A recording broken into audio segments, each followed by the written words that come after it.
और ये सारा सामान जो इसमें देख रहे हैं, टोप है, स्टिक है, खराव है, और इधर देखिए उनका इस्तेमाल किया हुआ सारा बर्तन कपड़ा जो भी है। और इस पे ये प्रभावती जी सोती थी और उस पे जेपी। ये हमारे पीछे आपको जो कुटिया दिख रहा है, ये जयप्रकाश नारायण की आवास है। जब भी जेपी जी बिहार आते थे तो यहाँ पे रहते थे। पूरा मामला क्या है, कब यहाँ पे रहे, कितना साल रहे, ये सारा चीज़ हम जानेंगे। यहाँ के जो प्रधानमंत्री है इस आश्रम के, अरविंद जी हैं, इनसे सारा चीज़ जानेंगे। यहाँ पहले आप देख लीजिए जेपी निवास लिखा हुआ है और जेपी जी के बारे में जो चीज़ें हैं वो यहाँ पे भी वर्णित किया गया है। तो हम आपको ये पहले दिखा देते हैं कि किस तरीके से जेपी जी की पूरी जीवनी का जो घटनाक्रम है वो सारा चीज़ यहाँ पे लिस्टिंग किया गया है। अंदर में जेपी जी का कहाँ रहने का व्यवस्था है, सोने का व्यवस्था है, वो सारा चीज़ हम बताएंगे। सबसे पहले हम अरविंद जी से जानेंगे कि जेपी जी यहाँ कब आए। ये जेपी जी यहाँ 1954 में आए, 5 मई 1954 में इसकी स्थापना की है। और 54 में यहाँ उससे 54 के पूर्व इस एरिया में अगर हम बात करेंगे तो 1952 में बोधगया में सम्मेलन हुआ था। और भूमि आंदोलन के क्रम में, जमीन मांगने के क्रम में इस क्षेत्र में आए थे। और क्षेत्र में आने के बाद इस क्षेत्र की स्थिति, भौगोलिक, सामाजिक, आर्थिक, राजनीतिक स्थिति जो देखे तो बड़ा भयावह हुआ कि आज भी यहाँ इस तरह के लोग हैं, इस तरह का साधन है। हाँ, इस तरह का साधन है और कैसे लोग रह रहे हैं। तो वो जो आंदोलन था, भूदान आंदोलन, तो उनसे मन उनका भटक गया और वो कहे कि नहीं, विनोबा जी को कहे कि नहीं, मैं आपके आंदोलन में नहीं रहूँगा, अब मैं ये केंद्र की स्थापना करूँगा जहाँ लोगों को सर्वांगीण विकास की दिशा में प्रेरणा मिले। एक केंद्र हो जहाँ से स्वरोजगार की दिशा मिले और ऐसा प्रशिक्षण केंद्र हो, रचनात्मक केंद्र हो जहाँ लोग आएँ, समझे, ठहरे और जानकारी लेकर व्यवहार में आत्मसात करें। इस उद्देश्य से 1954 में 5 मई 1954 को इसकी स्थापना की। कृषि के क्षेत्र में भी आज जो किसान है, हमारा 1979 से यह कृषि विज्ञान केंद्र जो ICR के सपोर्ट से चलता है वो चल रहा है। अब आपको मैं बताने में यह मतलब गौरव महसूस कर रहा हूँ कि आज पूरे देश में हमारा कृषि विज्ञान केंद्र का चौथा स्थान है। 732 केवके हैं जिसमें नवादा के कृषि विज्ञान केंद्र यह चौथा स्थान पर है। तो कृषि के क्षेत्र में अब जितने तरह के नेशनल लेवल पे, स्टेट लेवल पे या डिस्ट्रिक्ट लेवल पर किसान का जो यह मतलब यह प्रतियोगिता होता है तो उसमें नवादा का किसान हर प्लेटफॉर्म पर नंबर 1 में जा रहे हैं। ये उनका बैठने का जगह हो गया। बैठते थे और लोगों से देशी विदेशी स्थानीय जो भी लोग आता था यहीं वो मिलते थे, मिल के बात करते थे। ये जो आपको आगे दिख रहा है वो वहाँ पे बैठ जाते थे और ये स्थान पर उनसे मिलने वाले लोग आते बैठते थे। और जेपी का अतिथि पे उस समय भी ख्याल था कि जो विदेशी देशी सब लोग आते थे, तो जो पैंट शर्ट वाले हैं उनको बैठने में दिक्कत हो तो कुर्सी की व्यवस्था थी। अंग्रेज भी आते थे, हाँ, अंग्रेज भी आते थे, इंग्लैंड से, जर्मनी से, अफ्रीका से लोग आते थे उनसे मिलने के लिए। हाँ, और जर्मनी के 6 महीना लोग रह के जेपी के आइडियोलॉजी पर सीखते थे, समझते थे। अमेरिका से लोग आते थे, नीदरलैंड से लोग आते थे उस समय। हाँ, समझते थे इनका आइडिया को, इनका और यहाँ के कृषि के बारे में भी। यहाँ के उस समय जो जेपी के मार्गदर्शन में कृषि होता था उसको अब जेपी के सानिध्य में ये जो पंचवर्षीय योजना का आयोग जो आता था यहाँ आके बैठक करता था, इनसे आइडिया लेता था। जवाहरलाल नेहरू भेजे थे, उस टीम की यहीं बैठक होती थी जो प्लानिंग कमीशन का होता था। और जेपी के पास जवाहरलाल जी भेजते थे कि जाइए उनके आइडिया को इसमें समाहित कीजिए। तो उस टीम के लोग आते थे जेपी से 2 दिन 4 दिन रह के इनकी मंत्रणा से कि कैसे ग्रामीण औद्योगिकरण का विकास कैसे होगा इस क्षेत्र में उनका। तो इसी के व्यवहार में लाकर जेपी ने एक आइडिया दिया था जो पहले था RIP programme, rural industry programme था, ग्रामीण औद्योगिकरण प्रोग्राम था। तो जवाहरलाल ने इनको कहा कि ठीक है, ये तो तुम्हारा आइडिया है, तो तुम इसको करके दिखाओ, सफल करके दिखाओ। हाँ, जेपी को कहा गया। तो जेपी को मिला 2 जिला। तो उस समय जब ये स्थापना हुई थी तो ये गया जिला में था, नवादा अनुमंडल था। हाँ, नवादा नहीं था। तो गया जिला और मुजफ्फरपुर जिला मिला जो RIP प्रोग्राम को संचालन करने के लिए। इसकी सफल संचालन संस्था ग्राम निर्माण मंडल ने किया, जिसके परिणाम स्वरूप जब सफल हुआ और जब प्लानिंग कमीशन जब समझा कि नहीं ये आइडिया था और ये कार्य रूप में आ गया, तो हुआ कि इसको पूरे जिला में जिला उद्योग केंद्र के नाम से आज भी स्थापित है। तो ये जेपी का रूरल इंडस्ट्री का ये आइडिया था। तो इस तरह के आइडिया को समझने के लिए, कृषि नीति को समझने के लिए प्लानिंग कमीशन हो, कृषि नीति बनता था तो उसके लोग आते थे और जेपी से परामर्श करते थे, विचार करते थे, इनके आइडिया लेते थे और आयोग उसको समाहित करता था। यहाँ के बहुत सारे ऐसे लोग होंगे जो जेपी से मिले होंगे, उन लोगों से आप लोग का सौभाग्य रहा कि जेपी से मिले? मेरा सौभाग्य नहीं रहा, लेकिन ये तमाम लोग हैं आज जेपी से। हाँ, ये बात कर लेते हैं, फिर आपके पास आते हैं। यहाँ पे एक भाई आए हुए हैं, ये शायद गया जिला से, जब ऑफ रिकॉर्ड बातें हो रहा था तो ये गया जिला से आए हैं। आप जेपी का जो मोमेंट हुआ था 74 में, वो आपको पूरा याद है? उसमें शामिल थे हम। अच्छा। जेल नहीं जा सके, हमारे घर की आर्थिक स्थिति खराब थी जी। तो 6 महीना आंदोलन में रहने के बाद जी। हम चले गए कलकत्ता पिताजी के साथ काम करने के लिए। जेपी जैसे लेकिन हाँ। फिर जब इमरजेंसी लगी तो फिर जब अंडरग्राउंड हो गए वर्कर सब, उस समय फिर हम आए और फिर गया जिला में हम काम किए, तब तक जब तक कि चुनाव का घोषणा नहीं हो गया। व्यक्तिगत रूप से कभी मिले थे उनसे? हाँ, कई बार मिले हैं। जेपी निवास चरखा समिति पटना में मिले हैं उनसे, गांधी मैदान में भाषण उनका सुने हैं। आप कहाँ से आए हैं? हम रांची से आए हैं, रांची से। लेकिन हम छात्र आंदोलन के समय में पटना में ही रहते थे। 74 में जी। छात्रों का आंदोलन शुरू हुआ था वहाँ, जी। भ्रष्टाचार के खिलाफ, मामूली कॉलेजों में, छात्रावासों में भ्रष्टाचार के खिलाफ। लेकिन वो आंदोलन विकराल होता गया और 18 मार्च 1974 को पटना में जब प्रदर्शन विराट होने वाला था छात्रों का, उस दिन फायरिंग हुई और उसके में कई लोग मारे गए और उसके समानांतर पूरे बिहार में भी यानी 20-25 लोग उस दौरान एक आध सप्ताह के अंदर मारे गए थे। उस समय आप पटना में ही रहते थे? उस समय हम पटना में रहते थे। आपकी उम्र कितनी थी? उस समय हम बीए पास किए थे। उस फायरिंग के बाद एक सन्नाटा छा गया। अच्छा। डर और दहशत का। हाँ। तब सब लोगों ने अप्रोच किया जेपी से, जो उस समय गुजरात में आंदोलन हुआ था। हाँ। चल रहा था छात्र आंदोलन पहले से। हाँ, जो भी हो। हाँ। वहाँ तो जेपी बोले कि ठीक है, मान गए कि हम चलेंगे तुम्हारे साथ, माने हम तुम्हारे आंदोलन का नेतृत्व करेंगे, लेकिन हम जो कहेंगे उसी के अनुसार आपको चलना होगा। ये उनका शर्त था।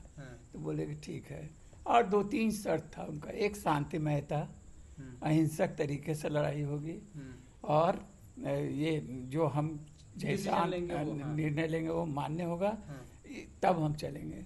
तो लोग मान लिया, छात्र जितना उस समय नीतीश, लालू, चाहे इस तरह के जितने लोग थे था छात्र आंदोलन में था, तो वो लोग मान लिया। तो उसके बाद जेपी जब आए तो सबसे बड़ा काम हुआ, शायद अब एकदम एक्यूरेट डेट याद नहीं है, लेकिन जब जेपी आए तो एक मौन जुलूस वहाँ निकाला गया था। 8 अप्रैल। अच्छा। 8 अप्रैल को पटना में एक मौन जुलूस निकला, बहुत छोटा सा। वो उसका बड़ा बृहद योजना नहीं थी। अच्छा। योजना थी कि 200 लोग उसमें केवल रहेगा, और वो वहाँ से कदम कुआं, जहाँ जेपी का अपना निवास स्थल था, वहाँ से निकलेगा गांधी मैदान और मुख्य सड़क जो है वो चलेगा, और 200 लोग चलेगा, और 200 लोग मुंह पर काली पट्टी बांधेगा और पीछे हाथ बंधा रहेगा, जिसमें ये नारा था कि हमला चाहे जैसा होगा, हाथ हमारा नहीं उठेगा। ये लिखा हुआ था उसमें, बोलना नहीं था। लेकिन उस छोटे से जुलूस के देखने के लिए पूरा पटना उमड़ पड़ा था। रोड के दोनों तरफ लोग खड़े थे, जहाँ मोहल्ला या घर नज़दीक था तो छत पर लोग थे, और वो भयंकर रूप से सफल रहा वो मौन जुलूस, और वो आतंक टूट गया। ये मुख्य बात है। उसके बाद आंदोलन शुरू हुआ, और धीरे धीरे वो जो छात्रावास के भ्रष्टाचार को लेकर था, बाद में ये हुआ कि जब फायरिंग हुई तो उसके बाद हुआ कि ये सरकार को ही जाना होगा।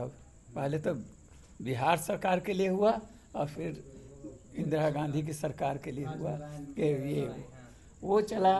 तो उसी में केवल हम छात्र युवा संघर्ष वाहिनी की पृष्ठभूमि यही है जब बना 75 में, तो जेपी चाहते थे कि छात्र संगठन जो भी आंदोलन में आ रहे थे, चाहे नीतीश हो, चाहे लालू हो, चाहे सब अलग अलग दल से जुड़े हुए थे, किसी न किसी दल से। तो जैसे नीतीश जी युवजन सभा के थे, इसी तरह अपना अपना कुछ कम्युनिस्ट पार्टी से जुड़े थे, कुछ विद्यार्थी परिषद से भी जुड़े थे। तो जेपी चाहते थे कि तुम्हारी पहली प्रतिबद्धता संपूर्ण क्रांति से होगी, यानी जो एक जेपी एक क्रांति, और उसी में सप्त क्रांति जोड़ दिए थे। ये क्रांति थोड़ा सा अमूर्त लगता है, चाहे बहुत सारे लोग बोलते हैं कि क्रांति का तो पूर्ण है अपने आप में, तो सप्त क्रांति जोड़ने का क्या जरूरत था। तो उसको वो कहे थे कि संस्कृति के क्षेत्र में, शिक्षा के क्षेत्र में, अलग अलग क्षेत्र में, राजनीति के क्षेत्र में जाति व्यवस्था टूटनी चाहिए इस क्षेत्र में, यानी इस तरह से 7 भागों में उन्होंने कहा था कि यह सप्त क्रांति संपूर्ण क्रांति है, ये सारा इसका केंद्रीय बिंदु रहेगा।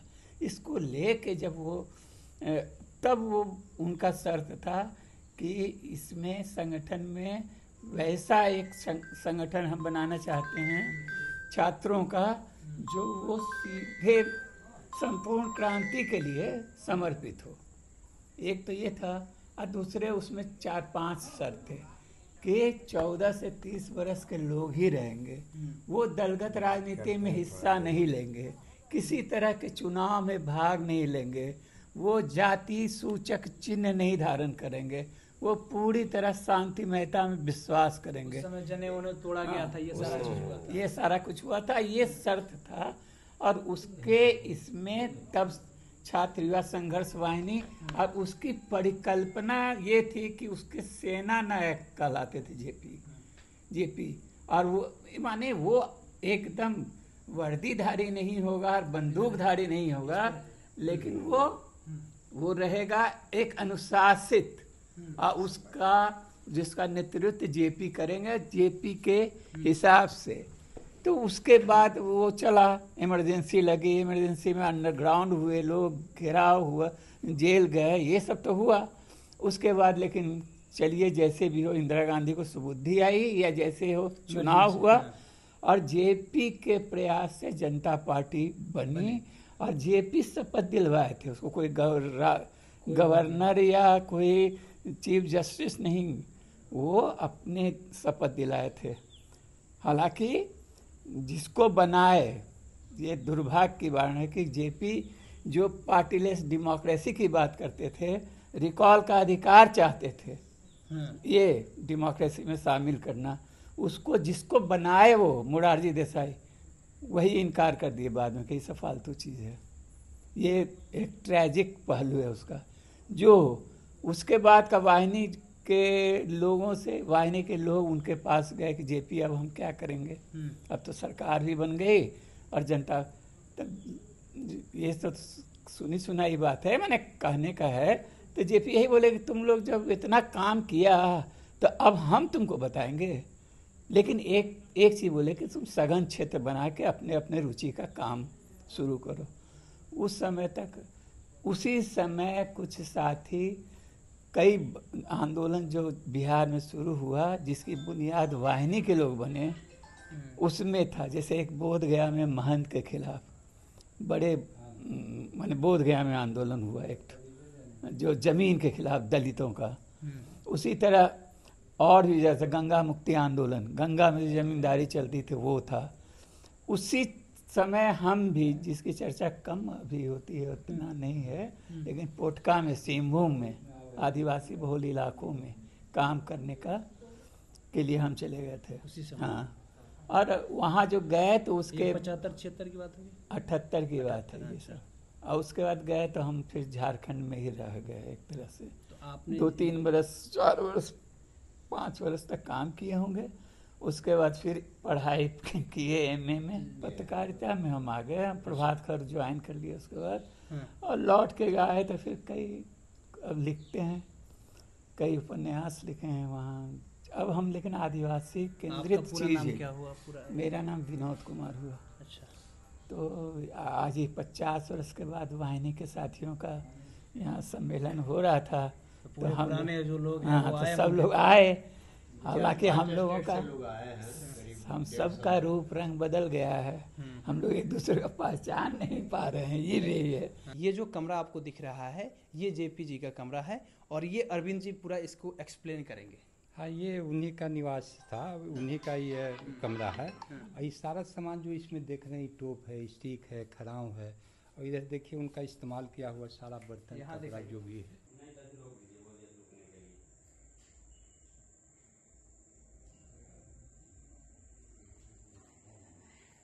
और इस पे ये प्रभावती जी सोती थी और उस पे जेपी। ये एक इसमें स्टोर रूम। चावल दाल, हाँ चावल हाँ, दाल आटा सब्जी, चावल दाल आटा सब्जी, मतलब एक होता है स्टोर रूम जो गांव देहात में होता है। ये स्टोर रूम है और इसमें अनाज वगैरह रखा जाता था। हाँ, इसमें ये उनका खाना बनता था, रसोई घर था। जेपी जी का रसोई घर था। हाँ, इसमें ये स्नान घर था। ये और सुबह शाम धूप सेवन वगैरह करते थे, यही कुटिया में बैठते थे। और हाँ, और कार्यकर्ता उस समय था तो कार्यकर्ता से उनको बात करना होता था, तो यही दरी बिछती थी। जब ज्यादा लोग हो जाते थे हाँ, तब उन लोगों को यहाँ पे बैठाया जाता हाँ, तो यहीं वो अपना चर्चा कर लेते थे और लोगों को जो संबोधन करना है, जो निर्देश देना है, तो सब यहीं से बैठ के होती थी। उस समय जो यहाँ काम करते थे यहीं दरी बिछ जाती थी, शाम में या सुबह में जब भी उनका निर्देश होता था कि सबों से हम बात करेंगे, तो यहीं दरी बिछ गई और यहीं लोगों से वो बात करते थे। तो यही उनका जीवन चक्र है। और यहाँ रहने का जो ये नवादा के कौआ कोल में हम लोग हैं और यहाँ पे जो जेपी आवास है उसके बारे में ये अरविंद जी बता रहे थे। ये इस आश्रम के प्रधानमंत्री के पद पर है और ये पूरा मतलब कि देख रेख की जो जिम्मेदारी है ये इनके अंडर में आता है। और ये पूरा चीज़ बता रहे हैं कि जेपी कहाँ सोते थे, कहाँ खाते थे, कहाँ बैठते थे, कैसे लोगों से बातचीत करते थे, कब से कब तक यहाँ पे रहे और जेपी मोमेंट कैसे शुरुआत हुआ, इसके बारे में भी एक भाई साहब जो झारखंड से आए थे उन्होंने बताया। एक आदमी गया से आए थे, वो जेपी मोमेंट में साथ में थे। तो ये सारा चीज़ आप लोगों ने देखा सुना इस वीडियो में। इस वीडियो के बारे में आपकी क्या प्रतिक्रिया है बताइएगा कमेंट बॉक्स में। बहुत बहुत धन्यवाद।